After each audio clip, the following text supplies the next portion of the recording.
Hello, good evening po. I'm Marvic Beleta, YouTube channel. Please subscribe, please watch. Salamat po.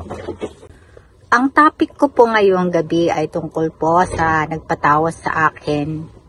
Dahil po, siya po ay na tuka ng isang hindi niya malaman kung ano po.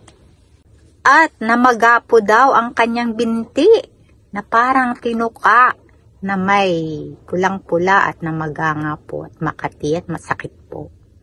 At pinatawas niya po sa akin. Kasi po, ang ginawa daw niya po ay nagtabas siya ng mga damo sa kanilang bakuran po. Kaya po siguro meron po siyang nasagi doon. At yun nga po ang nakita ko po sa taos. At ipapakita ko po ito sa inyo. Ganito po ako magtawas. Tinatawas ko po ang isang bagay. Kung ano po ang tinatanong sa akin ng nagpapatawas po. Ayun po ang kusang lumalabas po sa tawas.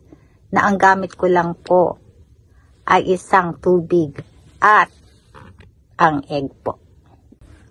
At natuklasan ko po na ito po ang tumuklaw sa kanya.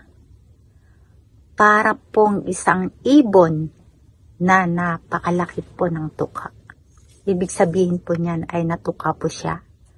At yung araw na nagpagamot po siya, nagpatawas po ay bigla pong nawala. Yan lang po at salamat po.